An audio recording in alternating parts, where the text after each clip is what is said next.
नमस्कार, मैं हूं रविंद्र जैन और आप देखना शुरू कर चुके हैं सबकी खबर। मध्य प्रदेश में मुख्यमंत्री डॉक्टर मोहन यादव का अब आधा कार्यकाल पूरा होने जा रहा है। दरअसल वे 2023 दिसंबर में बने थे मुख्यमंत्री और मई में अब 2.5 साल पूरा हो रहा है। अब मुख्यमंत्री जी ने अपने तमाम सारे जो सरकारी विभाग हैं उनकी समीक्षाएं शुरू कर दी हैं। क्या विभाग जरूरी है, क्या एक विभाग को दूसरे विभाग में मर्ज किया जा सकता है। पहले हमने देखा था कि उन्होंने चिकित्सा शिक्षा को स्वास्थ्य में मर्ज कर दिया। अब खबर ये आ रही है कि पीएचई को भी ग्रामीण एवं पंचायत में मर्ज कर सकते हैं। और भी तमाम विभाग हैं, अनावश्यक विभागों को इधर उधर किया जा सकता है। और केवल विभाग नहीं, विभाग के मंत्रियों को लेके भी चर्चा शुरू हो गई है कि अब एक रिव्यू होगा पूरे मध्य प्रदेश में कि क्या मंत्रियों को, नए मंत्रियों को मंत्रिमंडल में लेना चाहिए, क्या कुछ मंत्रियों को मंत्रिमंडल से बाहर करना चाहिए। और अब ऐसी खबरें आ रही हैं कि इसकी भी समीक्षा शुरू हो गई है। इसका भी तौल मोल जो कहते हैं ना, वो भी शुरू हो गया है कि किसको रखना है, किसको बाहर करना है। एक बात और है कि जब भी मुख्यमंत्री दिल्ली जाते हैं तो यहाँ चर्चाएं गर्म हो जाती हैं। इस बार मुख्यमंत्री जी आज सुबह से दिल्ली में हैं, शाम को कलकत्ता पहुंचेंगे और उन्होंने पार्टी अध्यक्ष नितिन नवीन से भी मुलाकात की है, धर्मेंद्र प्रधान जी से भी मुलाकात की है। मुलाकातों के दौर कल भी चलेंगे जब ये कलकत्ता में रहेंगे। क्या प्रधानमंत्री से भी मिलने वाले हैं, मुझे जानकारी नहीं है, हो सकता है मिलने वाले हों। लेकिन सवाल यह है कि क्या मध्य प्रदेश में मंत्रिमंडल में कुछ परिवर्तन हो सकता है। आज मेरे साथ वरिष्ठ पत्रकार रिजवान अहमद सिद्दीकी जी जुड़ रहे हैं और उनसे समझते हैं। एक बात बता दूं, रिजवान अहमद सिद्दीकी जी का पिछले दिनों आपको पता है एक्सीडेंट हुआ था, हॉस्पिटल में थे। लेकिन उनकी पत्रकारिता के प्रति जो प्रतिबद्धता है, उन्होंने कहा कि मैं हॉस्पिटल में रह के भी कार्यक्रम बनाऊंगा। तो आज मैं अपना कैमरा लेके हॉस्पिटल आ गया हूं और रिजवान भाई से हम इसी विषय पे बात करेंगे। रिजवान भाई, आपका स्वागत है। पहले तो ईश्वर से कामना करता हूं आप जल्दी स्वस्थ हों और घर पहुंचे। अब मैं पूछता हूं, क्या आपको लग रहा है कि मुख्यमंत्री जी जिस तरह से सक्रिय हुए हैं, जिस तरह से एक एजेंडा तैयार हुआ है कि सभी विभागों की समीक्षाएं की जा रही हैं, कुछ विभागों को मर्ज करने की तैयारी है, तो क्या कुछ मंत्री भी इधर उधर हो सकते हैं? बिल्कुल रविंद्र भाई, पहले ये चर्चा थी कि निगम मंडल और जो आयोग हैं सब इस पर नियुक्तियां होंगी। बहुत हद तक ये चीज़ें शुरू हो चुकी हैं। प्रदेश कार्यकारिणी का भी विषय एक है और इसके साथ साथ राष्ट्रीय कार्यकारिणी, और इसी बीच में मध्य प्रदेश के मंत्रिमंडल में भी विस्तार की चर्चा है। विस्तार में कौन आएगा कौन जाएगा, इससे ज़्यादा चर्चा है कि जो 4 सीटें अभी खाली हैं उसको भरा जाएगा या कुछ लोगों को रिप्लेस किया जाएगा। इस तरह की चर्चाएं हैं। मुख्यमंत्री जी जब भी दिल्ली जाते हैं तो ये चर्चा बहुत तेज़ होती है, लेकिन इस बार कुछ ज़्यादा चर्चा तेज़ है। ये भी चर्चा है कि अब उन्हें और फ्री हैंड मिलने वाला है। मध्य प्रदेश के जो सीएस हैं वो दिल्ली जाने वाले हैं, इस तरह की भी चर्चा है। नीति आयोग में सीईओ बन गए, इस तरह की भी चर्चा है। तो इन सब चर्चाओं के बीच इस बार मुख्यमंत्री मोहन यादव को कम से कम ये 4 जो रिक्त पद हैं उसको भरने में फ्री हैंड मिल सकता है। कुछ बड़े दिग्गज नेताओं का भी निर्णय होना है। नितिन नवीन की जो कार्यकारिणी है, राष्ट्रीय कार्यकारिणी, ऐसी चर्चा है कुछ बड़े नेता, कैलाश जी का नाम भी बहुत चर्चा में है कि वो एक बार फिर राष्ट्रीय राजनीति में वो सक्रिय हो सकते हैं। इस कैलाश विजयवर्गीय जी की बात कर रहा हूँ। मन तो प्रहलाद जी का भी मध्य प्रदेश में नहीं लग रहा है। हाँ, मन तो जो भी दिल्ली से आए हैं, ज़्यादातर लोगों का मन नहीं लग रहा है। लेकिन जो दिल्ली से आए हैं उनमें एक नाम रीति पाठक जी का है। सांसद रही हैं 2 बार और वो दिल्ली से यहाँ भेजी गई, अच्छे मतों से वो चुनाव भी जीती। जब मंत्रिमंडल का गठन हो रहा था तो उनका नाम भी सर्वाधिक चर्चा में थे, ताकि एक ये दिल्ली से आई महिला जो है इनको मौका मिलेगा। और वो अनुभवी भी महिला हैं, मृदुभाषी भी हैं और सक्रिय भी रहती हैं। उनका नाम सबसे अधिक चर्चा में है। विंध्य से उन्हें मौका मिल सकता है इस पूरे उसमें। एक कमलेश शाह का नाम है महाकौशल से, छिंदवाड़ा से। वो जी ये तो कांग्रेस से आए हैं ना? जी, अमरवाड़ा से आए हैं। कमलनाथ और कांग्रेस से बगावत करके वो आए हैं, चुनाव भी जीत गए। उस समय जब वो चुनाव लड़ रहे थे उस समय पार्टी की ओर से कई तरह के संकेत सरकार की ओर से दिए गए थे कि यहाँ एक मंत्री को मौका मिलेगा अगर आप उन्हें अवसर देंगे तो वो भी एक चीज़ है, चर्चा में है, उन्हें मौका मिल सकता है। इसके अलावा मालिनी गौड़ बड़ी अनुभवी हैं, बहुत लंबे समय से चर्चा है। और महाकौशल में लक्ष्मण सिंह गौर, सुमित्रता की कमी पूरी करेंगी पार्टी में। लक्ष्मण सिंह गौर के दौर से, लक्ष्मण सिंह गौर उनके पति जो हैं उनके और कैलाश जी के मतभेद उस समय भी जग जाहिर थे। तो एक वो भी संतुलन बनाने, उस तरह का बैलेंस बनाने पर भी इस पर बहुत ज़्यादा चर्चा हो रही है। और वहाँ ताई एक बड़े महिला नेता हैं, उनके देश भर में उनकी चर्चा थी, लोकसभा अध्यक्ष भी रही हैं, लेकिन वहाँ एक महिला नेतृत्व की आवश्यकता है। आपके मालवा में इसकी भी चर्चा है, तो उनका नाम भी बहुत चर्चित है। नाम तो इस तरह से कई चर्चित हैं, कई तरह के। बुंदेलखंड से गोपाल भार्गव जी बड़ी उम्मीद करके बैठे हैं, सुनने हैं। हालांकि उम्मीद तो भूपेंद्र सिंह जी भी करके बैठे हैं। भूपेंद्र सिंह जी इस बार जो उनका विधानसभा में एक 27 तारीख की जो विधानसभा थी, उनका परफॉर्मेंस बड़ा ज़बरदस्त था। और ख़ास तौर से गोपाल भार्गव जी का तो हमेशा रहता है, इस बार सीएम के एक जो साथी या समर्थक की तरह माफ़ कीजिएगा, भूपेंद्र सिंह जी बहुत चर्चा में थे। और वो उन्होंने कई चीज़ों में बढ़ चढ़ के चर्चा भी की। और मुख्यमंत्री के बारे में विपक्ष की ओर से कोई सवाल आया तो मुख्यमंत्री को सेव करने में और सरकार के पक्ष में खड़े होने में महत्वपूर्ण भूमिका निभाई। उन्होंने कोशिश की है। और गोपाल भार्गव तो हमेशा करते हैं, उनका बहुत संसदीय कार्य का बड़ा ज़बरदस्त अनुभव भी है, कंट्रोवर्सी में नहीं है। क्या लगता है लॉटरी किसके लगेगी बुंदेलखंड से?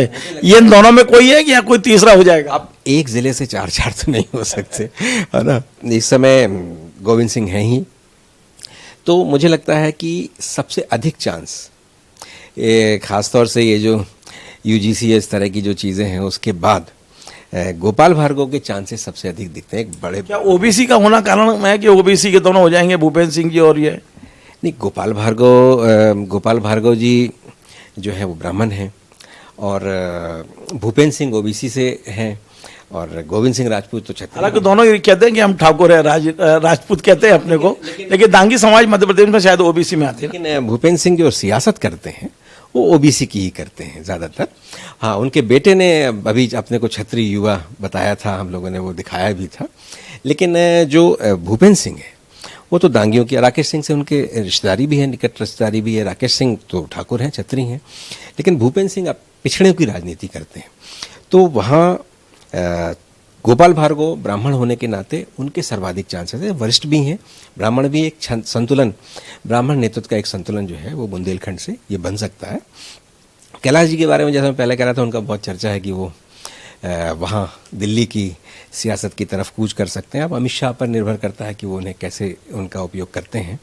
कैलाश जी अप्रासंगिक नहीं होंगे तो तय है, लेकिन वो मध्य प्रदेश की सियासत में फ़िलहाल दूर दूर से रहते हैं, दूरी सी बनाई रखते हैं। तो हो सकता है कोई रास्ता बने बीच का, और या फिर उन्हें दिल्ली बुला लिया जाए। तो एक और बात में, निमाड़ से किसको और लेंगे? आपने कह दिया। देखिए, ग्वालियर में तो चूंकि मंत्री भी हैं पहले से, ग्वालियर में निगम अध्यक्ष भी काफ़ी पद मिल गए हैं, स्पीकर भी ग्वालियर से हैं। आपने कहा कि यदि मालवा की बात की जाए तो कैलाश जी के बाद यदि किसी का नंबर आता है तो मालती जी का, मालिनी गौड़ का आएगा।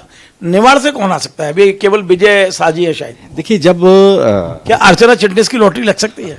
मैं यही कह रहा था कि जब मोहन यादव मुख्यमंत्री बने तो अपेक्षाकृत वो बहुत कनिष्ठ थे बहुत से लोगों के मुकाबले में।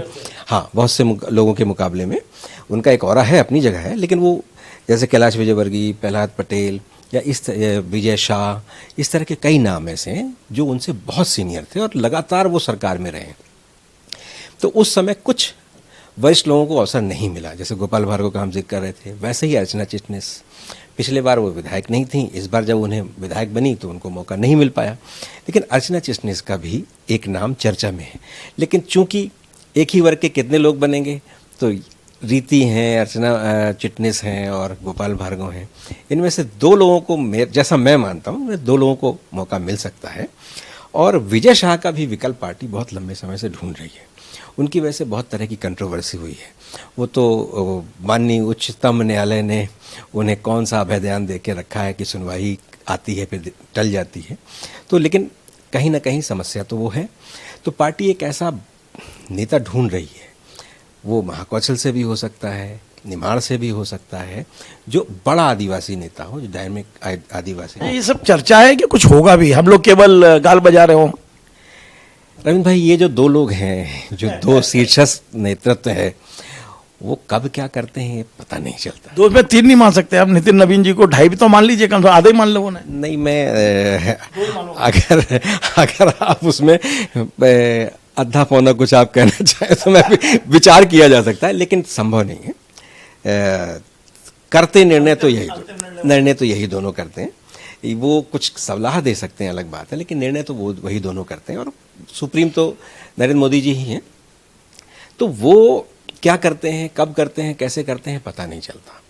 लेकिन एक लंबे समय से बहुप्रतीक्षित है ये चीज़ें, इसलिए चर्चाएं हैं। तो आपका कहना है कि यदि अभी तत्काल नहीं होगी तो महीने 15 दिन बाद होगी, पर ये होना है राष्ट्रीय कार्यकारिणी, प्रदेश कार्यकारिणी, उसके बाद ही बस उसके बीच में भी हो सकता है, क्योंकि जरूरी नहीं है कि ये सारे लोग जो नाम बता रहे हो राष्ट्रीय कार्यकारिणी में जाएं, और प्रदेश कार्यकारिणी में तो मंत्री भी रहते हैं। चौंकाने वाले कब क्या करें तो कुछ नहीं कहा जा सकता, लेकिन संभावनाएं। चलिए, एक बहुत महत्वपूर्ण विषय और मेरे दिमाग में है।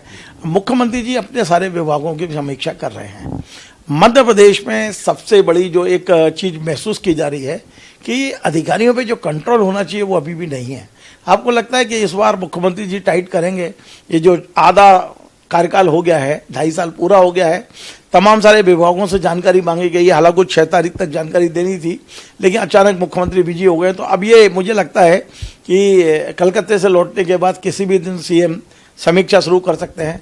क्या लग रहा है आपको, मध्य प्रदेश में मुख्यमंत्री किस तरह से कुछ ऐसा करेंगे जिससे अधिकारियों में मैसेज जाए, सख्ती हो और आम आदमी को राहत मिले? क्योंकि अभी उपार्जन के काम में जो त्रुटि हुई है सरकार की, उसका मैसेज नीचे तक है कि अधिकारियों ने बहुत लापरवाही की है। क्या कहेंगे आप, खासकर ब्यूरोक्रेसी को लेकर? देखिए, ब्यूरोक्रेसी में, खासतौर से सरकार में रविंद्र भाई, 2 प्रमुख व्यक्तित्व होते हैं, एक मुख्यमंत्री, एक मुख्य सचिव।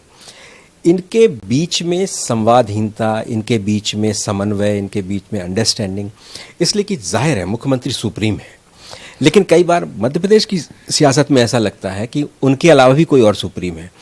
कई बार वो अपने हिसाब से लोगों को जैसा वो काम देना चाहते हैं या जो सख्ती करना चाहते हैं नहीं हो रही है। ये एक संदेश जा रहा है, लेकिन 2.5 साल हो रहा है। अब मोहन यादव नए नहीं है, अब मोहन यादव एक अनुभवी मुख्यमंत्री हैं, और जिसके उत्तर से दक्षिण तक, तमिलनाडु तक जिसका इस पार्टी इस्तेमाल कर रही हो, पश्चिम बंगाल में इस्तेमाल कर रही हो, तो वो एक बड़े नेता की तरफ, एक बड़ा कैनवास की तरफ तो वो बढ़ रहे हैं। और यादव होना भी एक बहुत महत्वपूर्ण बात है। इसीलिए अब लग रहा है कि उन्हें फ्री हैंड दिया जाने वाला है आने वाले वक्त में। जिस तरह से शिवराज सिंह चौहान के दौर में सीएस उनकी टीम होता था, लेकिन अभी यहाँ 2 टीम है, ए और बी 2 टीमें दिखती हैं। और अब मुख्यमंत्री को उनके दौरे की वजह से बहुत उनके ऊर्जा की अमित शाह भी तारीफ कर गए, लेकिन जहां अंदर खाने से मैं महसूस कर रहा हूं, अब मुख्यमंत्री वल्लभ भवन को भी समय देने वाले हैं। जाहिर है जब देंगे तो प्रशासनिक कसावट बढ़ेगी। उन्होंने धीरे धीरे अपनी टीम, उनका आकार लेने लगी है। पीछे तो ये होता था कि मुख्यमंत्री की टीम में कुछ दिन कोई रहता था, फिर गायब हो जाता था, लेकिन अब धीरे धीरे लग रहा है कि वो टीम भी आकार ले रही है। तो अब लगता है कि वो नए अनुभव, नई ऊर्जा के साथ मुख्यमंत्री कसावट करेंगे। और अभी भी जो तबादले हुए हैं उसमें भी ये चीज़ें कुछ कुछ दिखने लगी। ये चीज मंत्रिमंडल में भी लागू हो सकती है? बिल्कुल, जाहिर है मंत्रिमंडल में मंत्रियों की भी जिम्मेदारी तय होगी, उनकी भी जवाबदेही तय होगी। जी, जिस तरह अभी नहीं है, लेकिन अभी मुझे महसूस नहीं होती। जिम्मेदारी और जवाबदेही के साथ साथ मंत्रियों के पावर भी एक सवाल है, इसलिए कि अफसर सुनता नहीं है मंत्री की। मंत्री असंतोष व्यक्त करते हैं हमसे, आपसे, सबसे व्यक्त करते हैं। अफसर लगातार नहीं सुनता, मनमानी करता है अफसर, इसलिए कि एक तरफ अफसर को मुख्यमंत्री का भी वरद हस्त प्राप्त है, दूसरी तरफ मुख्य सचिव का भी वरद हस्त प्राप्त है। तो एक अराजकता जैसी कहीं कहीं प्रशासनिक गलियारों में ये व्यवस्था है। तो अगर मंत्री को जवाबदेह बनाना है तो उसको पावर भी देना पड़ेगा। मंत्री को कार्यालय में बैठाकर वो कार्यालय में बैठ के लोगों के साथ मिले जुले, कार्यकर्ताओं से बातचीत करे, इतना ही नहीं, उनको कम से कम जिम्मेदार ठहराना पड़ेगा, अथॉरिटी बनाना पड़ेगा। और अब फिर बैन खुलने वाले हैं, चर्चा है बैन खुलने वाले हैं, तो जाहिर है कि मंत्री को अपने हिसाब से टीम बनाने का भी अवसर मिल सकता है। तो इन सब के बीच अब लगता है कि जो असुरक्षा का भाव कहीं मुख्यमंत्री, मुख्य सचिव, मंत्री सब में है, अब मुख्यमंत्री में कॉन्फिडेंस है। तो अब लोगों को एक छूट दी जा सकती है मंत्रियों को कि अपने अपने विभागों में और बेहतर क्या कर सकते हो, बताओ और करो। बहुत बहुत धन्यवाद। तो आपने सुना, आज मैंने रिजवान अहमद सिद्दीकी साहब से कई सवाल किए और उन्होंने सीधे और सपाट जवाब दिए। उनका साफ कहना है कि यदि मंत्रिमंडल में विस्तार होता है, परिवर्तन होता है, तो 2 मंत्री जो असहज महसूस कर रहे हैं, चाहे कैलाश जी हों या प्रहलाद जी हों, और भी जो दिल्ली से आए हैं, उनके बारे में पार्टी हाईकमान निर्णय ले सकता है। लेकिन बिंद से रीति पाठक की लॉटरी खुल सकती है। मालवा की बात करें तो मालिनी गौड़ की लॉटरी खुल सकती है। और जैसा कि इन्होंने बताया कि बुंदेलखंड से हालांकि 2 लोग दावेदार हैं, गोपाल भार्गव और भूपेंद्र सिंह जी, लेकिन अब उम्र और अनुभव को देखते हुए और जो यूजीसी आया था उसे देखते हुए गोपाल भार्गव को हो सकता है इस बार मौका मिल जाए। इन्होंने ये भी कहा है कि महाकौशल से जो कमलेश साहू को लाए थे उस समय कांग्रेस से, तब ये चर्चा थी कि ये आप विधायक नहीं या मंत्री चुन रहे हैं, तो हो सकता है कि अब कमलेश साह को मौका मिले। और यदि कमलेश साह को मौका मिलता है तो निवाड़ से विजय शाह का क्या होगा, इस पर भी एक सवालिया निशान है। अब हमने ये भी बात की कि केवल मंत्रिमंडल फेरबदल नहीं होना, मध्य प्रदेश में प्रशासनिक कसावट को लेके भी सीएम ने अब ऐसा लगता है कि कमर कस ली है। आने वाले समय में कई निर्णय होंगे जो हम आपसे लगातार शेयर करते रहेंगे। नमस्कार।